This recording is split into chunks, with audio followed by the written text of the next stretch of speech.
Hello, greetings and salutations. Welcome back to Buffalo Fireside Chats. Today we have a wonderful guest with us, Professor Pierre Schenk. Pierre Schenk is the founding director of the Sustainable Solutions Hub based in Brisbane, Australia. He has over 30 years experience in research and development as lead scientist and former professor at the University of Queensland and Shanxi Agriculture University, leading to 5 startup companies, 7 patents, and has contributed to more than 250 scientific papers. He is an expert in plant biotechnology, bioprocess engineering, and regenerative agriculture, and spearheaded the emerging areas of large-scale algae cultivation and plant microbiome engineering. He is a regular advisor to the Australian Academy of Science, the Australian Research Council, and the European Science Foundation. He shares a strong passion with his team to develop and advance sustainable technologies to address the most pressing issues on this planet. Ladies and gentlemen, Professor Pierre Schenk. Let's go.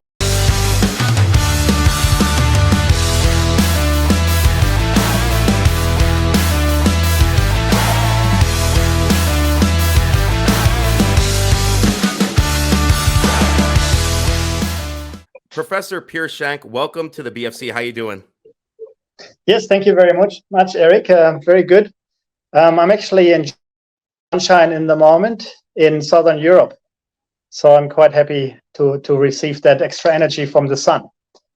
And so you asked me initially about to talk a little bit about my background. So I'm a scientist, just to put in a few words. I'm a scientist, and I've been passionate about addressing some of the issues in this world. And I realized that if you want to make a difference, you can either have a lot of money, or you can maybe, you can have a lot of money, or you can be a politician. I don't have a lot of money, and I'm not a politician, and I don't have the patience for that. But I realized that as a scientist, you can take a long-term view, and you can look things through. And if you have a good idea, you can use technology to transform this world to make it a better place. And so I've been an academic at the University of Queensland for a long time, and I've enjoyed working with industry quite a bit, because industry, in my view, is because they're implementing new technology and they are not afraid to use new technology. So this has been my journey, and I've been founding the Sustainable Solutions Hub, which is an industry hub where industry partners come together with new ideas to make this world more sustainable. So it's sustainable technologies, but the idea is not just to make it more sustainable, but also to make it profitable. Because everyone can have ideas, it's easy to have ideas, but every new technology is going to have to be benchmarked against existing technology these days, and it's got to compete. So it's not enough to have a good idea anymore, or even show that something works. No, you have to show that it works in the current situation, in the current economy, and it's got to offer an advantage to industry or the consumer in one way or another. Basically, you've got to address a need or some sort of pain, that usual idea of an entrepreneur. So I've worked on areas that I thought I could make the biggest difference. And when I started as an academic, I initially asked my students, what should I do? What do you think would be good to work with? What if you had $1 million? How would you spend it if you want to make a difference in this world, right? And so there were a few ideas, and basically it came down to asking the students what they thought were the biggest issues in the world, and how is money and effort and your time best spent to address those issues. I've been one of these thinkers where it's like, we tend to focus on the buzzword of the day. Like here in the States, we talk about electric. We talk about, we got to switch everything over to electric. In New York State, we're trying to ban electric gas stoves and make them completely electric. And, instead of like gravitating to just one solution, I do think we have multiple solutions. We have electric, we have wind, we have solar, we have biofuel. And that's one thing that I've been exploring a little bit more and learning about is biofuel. I don't think we should gravitate towards one solution, because we have many solutions that can contribute to a solution for the bigger problem that we have. So my question is, like I said, this is something I'm just starting to research, and it truly fascinates me because of the potential impact on our environment, our economy, and our overall food and fuel quality. So what are, the biggest biggest problems we face, the biggest challenges in regards to climate change, the energy crisis, what's going on with our agriculture. What are some solutions that we could have going forward? Yeah, Eric, it's good that you mentioned that it's not just one solution, because you're exactly right. People always think, oh, you're proposing something, and they think, oh, you're going to save the world, which is one thing. And then there's all these people saying, but, but what about this? What about this? What about this? And it's important to emphasize there's not just one solution that we can use to fit it all. So, for example, with energy, it's not just going to be one answer. There's several answers, and there's going to be transition phase, right? We need to realize that. The other thing that you mentioned, Eric, which I also quite liked, was that you talked about interdisciplinary approaches. So several approaches that may be complementary to each other. And that's why I don't like to focus too much in the one area and say, I'm going to be the expert in just this one area. I also like to talk to other people from other experts in other areas and see what we can come up together. For example, I spend a lot of time with engineers. I'm originally a microbiologist.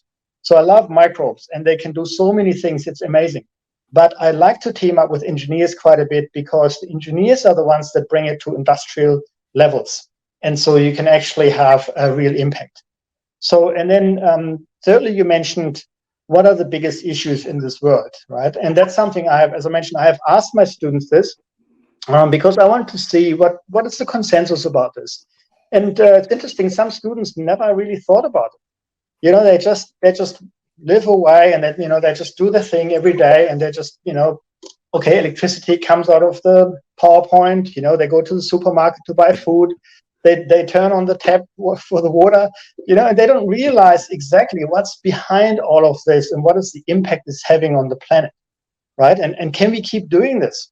Is this something we can keep doing over time? So they don't really ask this question. So it's important to really wake some people up and tell them, you can't take this for granted. If you want your children and your grandchildren to have the same lifestyle, you need to do something about this. You need to convert into or transition into sustainable technologies. And sustainable is the key word here, because by definition, if something is not sustainable, it means that earlier or later we have to stop doing it, because we are running out of options, we're running out of resources. We can't keep doing it. We're destroying something. We're doing something that's finite. Using a finite resource, for example, is not sustainable. So we need to look at things like circular economy principles, where we can, reuse, which is what we can learn from nature. When a tree produces solar panels, which are the leaves, it takes the energy from the sun. And then when the leaves get old, it drops them to the floor, to the ground. They get decomposed by microbes. That turns back into nutrients. And those nutrients get taken up again by the tree, and the sun powers all of this circular economy. So it's a perfect example of circular economy, where we can learn from nature. And if we want to be on this planet for long term, this is what we got to do. So talking about the biggest issues, so I have asked my students, and then some students say, oh, even if they don't know the issues, I ask them, what is most important for you? Right? Not even thinking globally, but what is most important for you, for your everyday life, just to get them thinking a little bit more about that aspect. And then some people said money. I was thinking, money is an interesting answer, but you can't buy food if there is no food to be bought, right? Or you can't buy water. So it actually comes down to three things that we need. We need to breathe air, we need to drink water, and we need to eat food. These three things, right? So if we look at what does it take to produce those three things, so clean air means we have to look after the environment so we don't have issues with air pollution. Yeah, and there's a lot of issues with air pollution. More than 2 million people each year die from respiratory diseases because of air pollution. So it's not just things like CO2 that's the issue here, but it's also particles in the air, a lot of pollutants in the air that cause people's death. So that's not for granted. Clean air is not for granted. Then, of course, water. So where does the water come from? We have 2 billion people on this planet who don't have regular access to clean drinking water. We can't give them bottled water, right? That's not sustainable either. It's not going to be possible to do that. So we need to address the water supply as well. And although maybe some of us have clean water at the time, we should not forget that there are 2 billion people who don't have access to clean drinking water all the time. And in food, the third one that I mentioned, so if you talk about food security, I sometimes get a little bit annoyed when we talk about food security in developed countries, because a lot of food gets wasted. About 40% of food gets wasted. People are very picky with food, but they're not realizing that 1/10 of the human population does not get enough food. And then a lot of the other people don't get the right type of food. Right? So even they may get food, but the nutrition is not actually balanced. So they get some nutritional deficiencies as well, which then leads onto human health. And if you think about human health, the biggest human health issue, the biggest disease, if you like, is actually malnutrition. So that also links then to food security. So I have then, after I've talked to students and they suggested all these things, I've categorized the problems into 5 areas, and they are food security, water security, energy security, environment, and human health. So I consider these the key problems, and I've made those the topics also of the Sustainable Solutions Hub, and so that industry can address those issues. And for each of those topics, we try to come up with sustainable technologies that makes more sustainable, so we can actually keep having those resources available for us on an everyday situation. So that goes back to that circle economy, which is circular economy. It's great. I do want to ask a question in regards to biofuel, and I've been researching this, and so I am still wrapping my brain around it. Let's start with the basic building block for the people that are watching. If you could explain this as if we're in a 9th grade science class, that might be going overboard for me. But what is biofuel, and what is the process in creating it? Yeah, more than happy to do that. I actually give lectures just on biofuels. So biofuels, what do you think about biofuels, right? I mean, there's actually a little bit of controversy about it. And that's because there are different types of biofuel. Biofuel on itself sounds like a good idea because you're replacing fossil fuel. And therefore, the carbon footprint should be neutral. What you are burning is what has already been produced by plants, right? If you're using a biofuel. So, of course, there are different biofuel feedstocks. And then depending on how they are produced, this is a more or less sustainable or carbon neutral process. Ideally, it should be carbon neutral, but we also need to produce those resources. So right now, we live in a very interesting phase in this time, and that is we are transitioning to the bioeconomy. Yeah, so we're getting a little bit away from chemistry, and before that was physics, but now we try to do a lot of it through biology, because biology means renewable, we're using life, but it also means that we are now putting more pressure on arable land. We need most of that arable land to produce food, right? Already we're not producing enough food, and FAO suggests that we need to produce 60% more food until 2050. So if we want to produce biofuel, that means we also have to use biofuel crops, which means we are competing with food production. And then it becomes a bit of an ethical question, right? Should we produce food to feed our cars rather than the people who don't have enough to eat, right? And that's why it's controversial. It's the food versus fuel debate. So biofuel on itself, you can distinguish different types. So the easiest one to, I think, understand is with sugar. If you convert sugar into ethanol, that's basically done by yeast. So it's fermentation done by yeast. It's done in beer brewing and wine brewing, and it's also done in when you make bread.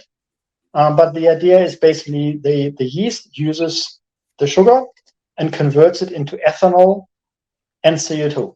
So that means we are having at least one part of it is being produced into ethanol. And ethanol, of course, is a flammable liquid, and that is a nice biofuel. It can be used as a drop-in biofuel for petrol, for cars and different types of things. And of course, the idea of fuel is also that fuel is a very energy intensive, very energy dense material. So if you compare, for example, a battery, where it stores solar energy, and if you compare that to fuel, which also stores solar energy if it comes from biofuel, the biofuel has 20 times more energy stored per kilogram than a battery can hold. Wow. So then it's basically a weight thing. That's why biofuel or fuel in general is the preferred energy carrier for transportation. And that's why it's very difficult to replace that very quickly, because fuel is something that is very valuable and very energy dense, and it's not a very high price that we're currently paying for it. In fact, we are not paying the real cost that it takes to produce the fuel and the environmental damage and all these other things that come with it. So fuel, another type of fuel is that you can use as a feedstock is oil. So when you use oil as a feedstock, so some biofuel crops produce sugar, such as sugarcane, and even some produce starch, for example, corn, right? And starch corn can be converted into sugar, and then the sugar can be converted into ethanol. So that's one way of a feedstock for biofuel. Another way is to produce biodiesel using oils. So you can use waste cooking oil, for example, or you can use canola oil, or you can use coconut oil, or you can use palm oil. And then that's used as a feedstock using trans-esterification. You need to do a reaction with methanol, and then that produces methyl esters. And the methyl esters are very comparable to the fossil fuel diesel, and it's got the same properties. So you can, power your diesel car or diesel engines with biodiesel quite easily, and the performance is the same. Sometimes it's even a little bit better for the environment because you don't have those cyclic aromatics, the cyclic carbon compounds being produced, because there's no cyclic compounds in the biofuel, and therefore the environmental pollution for human health is a little bit reduced when you use biofuel. So then the question, though, is about sustainable production of biofuel. So I mentioned this fuel versus food debate. That's why when you put a mandate, we need to put, let's say, 10% biofuel into your petrol, right? Then that causes an issue, because we now have to produce this biofuel and we have to use arable land. Depends what kind of plant is used for, that means we have to, use some arable land to produce the biofuel crop rather than the food. So where does the food then come from? So there's that question. And also, if we wanted to produce enough fuel from biofuel to cover the current energy demand for fuel, we would need more than one planet. Okay, so it's actually not possible.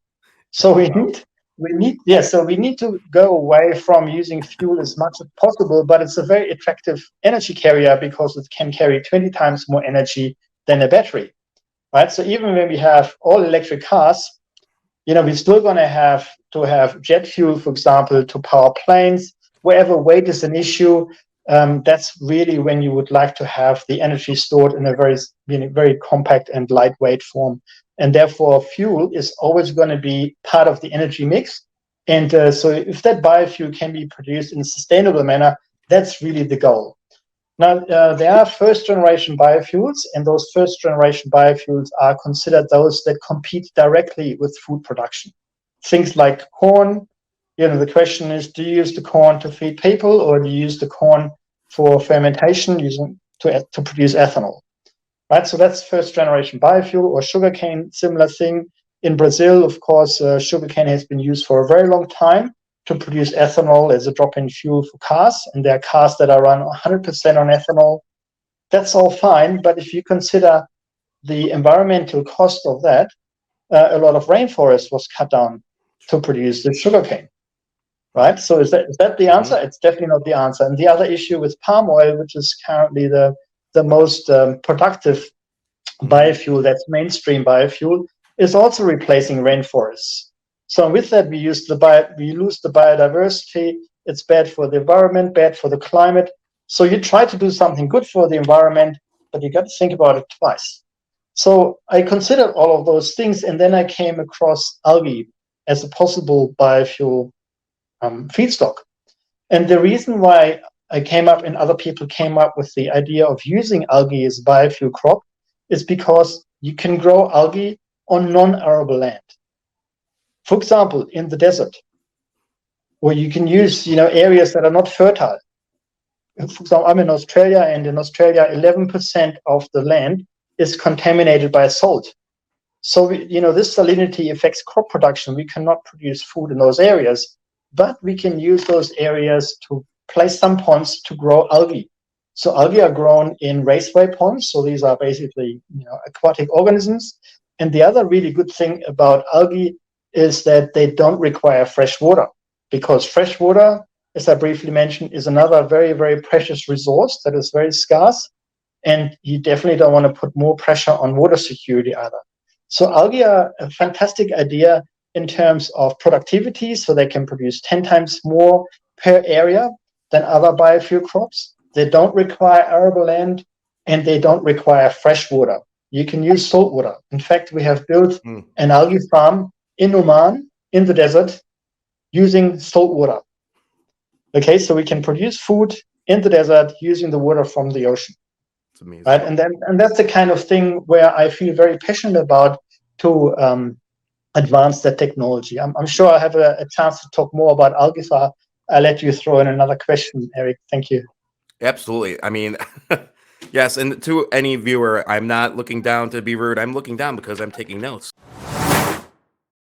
It does blow my mind. You guys heard it. You could grow this on non-arable land, 10% more per area, and salt water. And we have a lot of salt water to go around on Earth. And, it really blows my mind, when you lay it out and when you're talking about these things, how we would need a whole other planet, when we really wanted to capitalize on a bioeconomy to sustain itself. Unbelievable. So I do want to talk about oh my gosh, it's right in front of me and I can't even say it. Sustainable Solutions Hub. Talk a little bit about that. What solutions you guys offer. I did coast through the website. I'm actually going to put this in the link to this in the description so you guys can surf the site and educate yourself a little bit. Talk a little bit about Sustainable Solutions. Yeah, fantastic. Thanks. I just want to correct. You said 10% more than other biofuel crops, but in fact, they can produce 10 times more than other biofuel crops. Yes, I'm sorry. Yes, 10 times. 10 times. I just want to correct it. So no worries at all. So the Sustainable Solutions Hub it's an industry hub where industry partners come together, and academic partners as well, and even government and non-government organizations. In fact, anyone who has an idea who would like to make a difference can join the hub. And the idea is that we use new technology that is more sustainable than what's currently there. So we progressively try to transition to more sustainable technologies. But as we do that with industry, we also have to be careful that it can compete in the existing market and that there's enough incentives around to be able to do that. So the industry partners should not suffer. They should not actually pay a higher price. The idea is to make also the production more efficient. And quite often when you make something more efficient, it can also be more sustainable. So less waste, right? The idea of less waste. So the philosophy of the Sustainable Solutions Hub, and you're welcome to have a look. It's just sustainablesolutionsHub.com. In there is, if you have an idea about a technology, you can put that forward. If you think, something like, why don't we use mobile phones that are powered by solar panels, right? And as we walk around, they should charge up. Let's say that would be your idea. You can come and talk to me, and we can benchmark it to existing technology. And we can see whether it has a chance. It has to be, of course, technically feasible. So it has to be possible. So then I will ask questions. Has the proof of concept been shown? Is it actually technically possible? If it is technically possible, the next thing are 3 more questions. The next question is it more sustainable? Right? It's got to be more sustainable. So that means most sustainable can also mean different things for different people.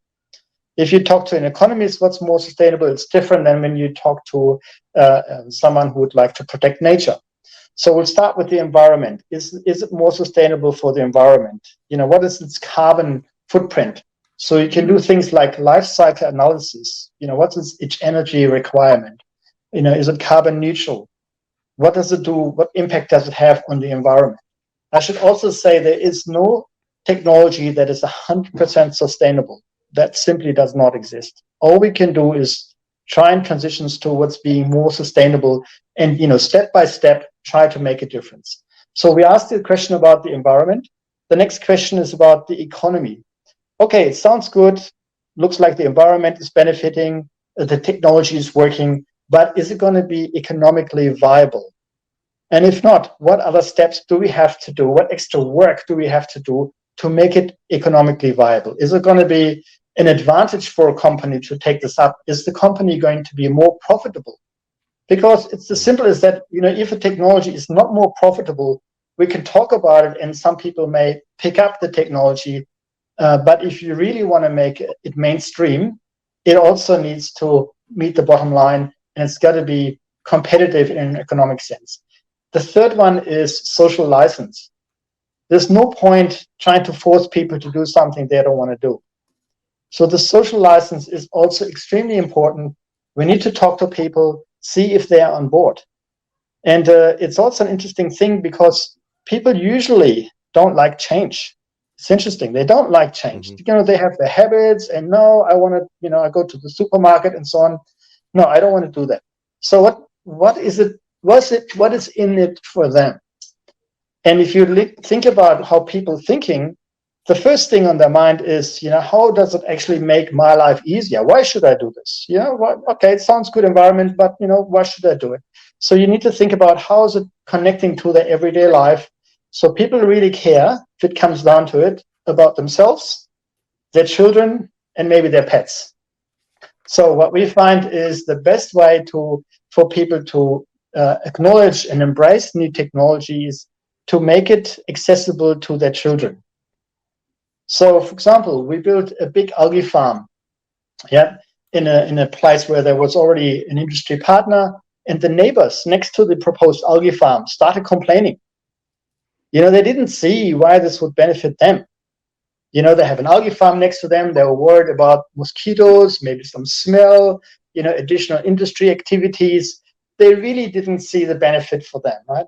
And so it was really only after we made the algae farm available to high schools and get all the students involved and look at the different technology that's being used here and get the teachers involved and really let the students see the vision. Why is this technology important for them? And how can they benefit from, it's also a training facility. They can actually see the different types of technology. And it was after that the neighbors were quite on board. And now it's become a nice landmark in that area and everyone's really proud. So it's a nice way how something needs to be packaged. But so that's why, when there's new technology, we have a number of new technologies that I have listed on the website. And we're very happy for industry partners to come along and just have an open mind and see how we can work with the industry partners to make it not just better for the environment, but also affect the bottom line so that it's more profitable. So the idea is to become more sustainable and more profitable so that we can have maximum impact. And then this can be copied and pasted by other partners possibly. There's also a bit of an IP issue involved, but it's actually a project by project basis. So it means when we work with industry partners, it can be just one industry partners or it can be consortium of different industry partners. Usually what I'm looking for is complementary expertise and the ability to scale things up, right? And the philosophy is usually to make sure that the technology is cheap enough and scalable. And if it is not, it's very difficult to really make it mainstream. So I'm very happy for people to contact me about how they can contribute, either with an idea or if there's an industry partner or research organization, they can definitely also work with us. We have very good technology to address those 5 areas of concern. And we're very happy to work with industry partners because in my mind, that's the best way to make a difference, get industry involved. Absolutely. And, guys, if you go to the website, sustainableSolutionsHub.com, it's really well formatted. There's a lot of information there. And, in looking at the site, you have 15 partners already listed on this site, which is great. And congratulations on that. That's excellent. And, you talk about the solutions on there that you discussed earlier, food security, energy security, environment and biodiversity, human health, water security. So it's great to see the plan and action of action that you guys are taking, and the fact that you're already establishing yourself with partners. That is excellent. So congratulations on that. Yes, thanks very much, Eric. E-Rock here from Buffalo Fireside Chats. It has been awesome watching this channel grow and sharing thoughts about everything from bourbon to chicken wings and, of course, stocks and investing. There is much more to a company than the price action, and that is the people behind the ticker. I truly believe in connecting with people that have a vision and a plan on making that vision become a reality. I really want to see lots of these great people change the world. You know, over the last year, I've had the pleasure of sitting down with a number of CEOs and management personalities and people in the trenches of the trading world. There is so much to be learned, and I look forward to building a community that values more than a ticker's price, but the people behind the business. Join the BFC family because the best is yet to come, and remember, there is more that binds us than breaks us. Peace.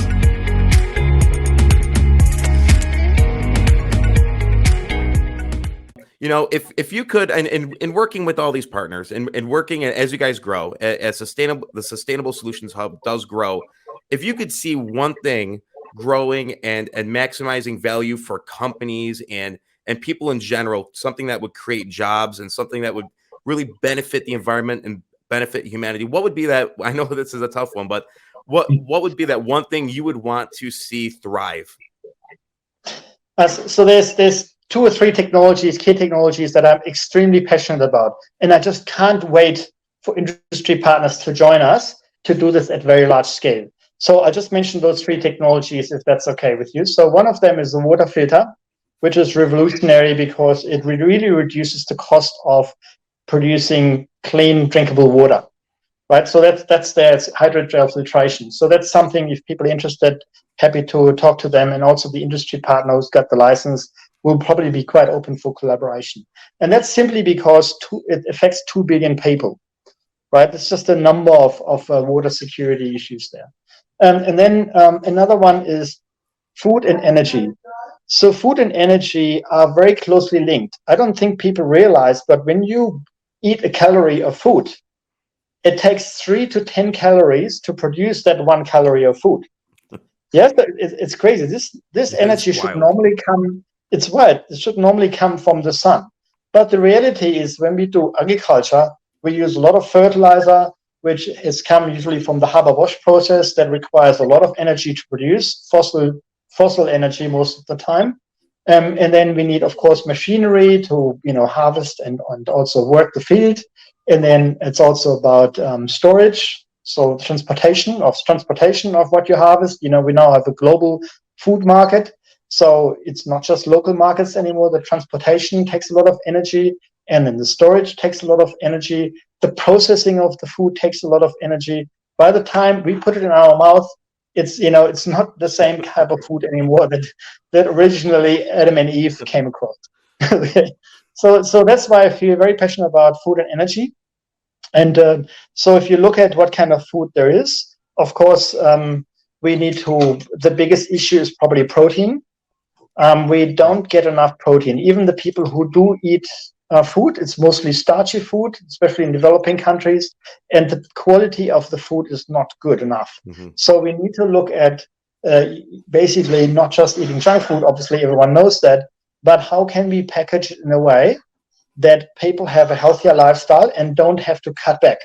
So the idea, for example, of creating healthy junk food, right? You know what I mean? And so algae offer that opportunity, and simply because there's 40,000 different types of algae that produce protein that's non-allergenic. It's got all the essential amino acids, and it's got vitamins and minerals and fiber. And also some algae produce omega-3 fatty acids, which is another really good thing how you can become more sustainable, because we all have deficiency in omega-3 fatty acids. We may not realize it, but omega-3 fatty acids are important for human health because they are good for cardiovascular health, for brain function. They're also anti-inflammatory, and they even can fight depression. So we should all eat more fish oil, you would think. But the only issue is fish is not sustainably sourced, right? The fish stocks have been depleted by 90% in the oceans. So there's simply not enough fish in the ocean. So what we now do with the algae is we realize the fish are not the original producers of the omega-3, but it's the smaller fish, and the smaller fish eat the zooplankton, and the zooplankton eat the algae. So the primary producers of the omega-3 are microalgae in the ocean, marine algae. So then we say we just cut out the middle fish. Okay, so we cut out the middle fish, we produce the omega-3 directly using microalgae, and we have built big farms now where we can produce microalgae for omega-3 and protein, even marine algae away from the ocean. It doesn't matter, it's just salty water, and we recycle the water anyway. So we cut out the middle fish, we can provide vegan omega-3, and no fish is affected by that, and none of the global ocean. So that's another one. And the other one I'd like to mention is protein. Protein is a big issue because some people don't get enough protein. And then if we look at the type of protein that's often eaten, a lot of it comes from animals. So then you immediately got to consider also, how do we feed the animals?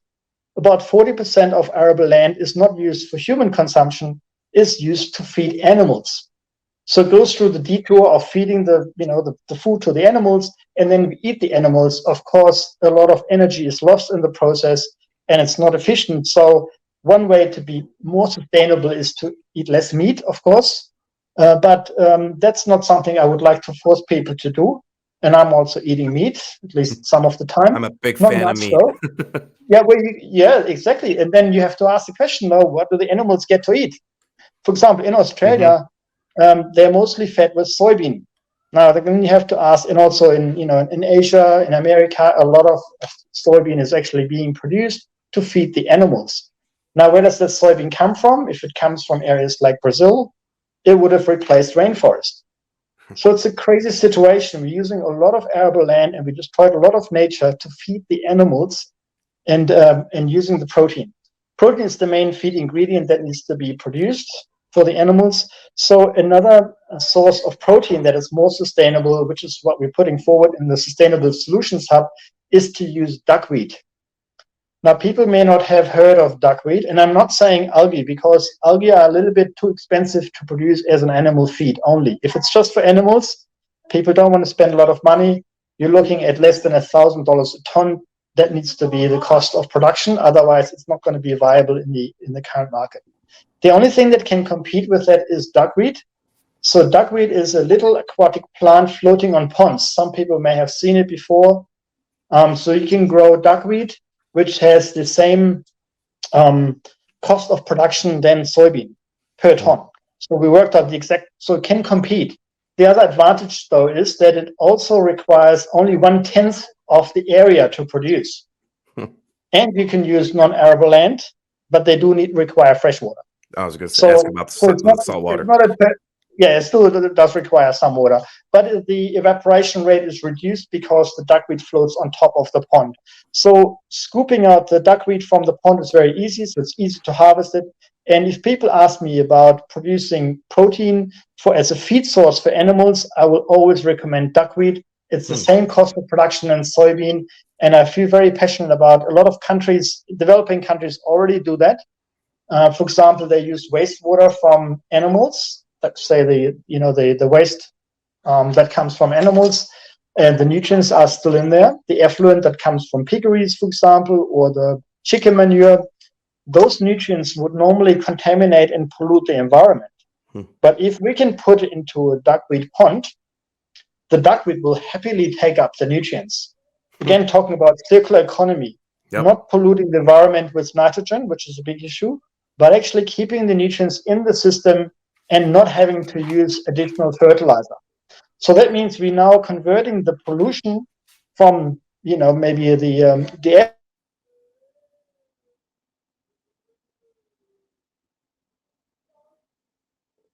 effluent and recycle the nutrients, and then we can feed that to animals again. And therefore, we have we're saving the planet, but we also are doing something really good for the food security, because we don't need to produce this much soybean, and we don't need to use that land to that extent, which would affect biodiversity. I don't know if it makes sense. I hope that was not too much. But no. In summary, the three areas I feel passionate about is water security, using algae for food, animal feed, and fuel, and the third one is the use of duckweed proteins, the cheapest protein source. It's as cheap as soybean meal, and it's the best value for money, just like soybean meal, but it has 10 times more productivity it doesn't need to compete for rainforest to that extent than soybean has. Right on. I love your answers. I really do. And, like as I'm listening to you, I'm just thinking about, when we were talking about meat and protein and stuff and what, like, I'm a huge fan of like supporting local farmers and like eating grass fed and grass finished cattle. And so, because I think that when you talk about quality, the quality of food we're eating, I could definitely taste the difference, when I eat something that has been raised properly and sustained properly, as opposed to something that has been fast tracked, I guess you could say. So, Yes. I mean, the truth is that there is a quality problem, I think, when it comes to our food and our health. Definitely. I think you have a lot of solutions that are going to really help our environment, help the world, and make the world a better place. And I can't wait to see. I'm hoping to have you back on again, guys. Please check out sustainablesolutionsHub.com. Tons of information there. There is a link in the description, so have at it and take a look. Professor Pierre Schenk, thank you so much for joining me on the BFC. Thank you, Eric. It's been a pleasure. Thank you very much.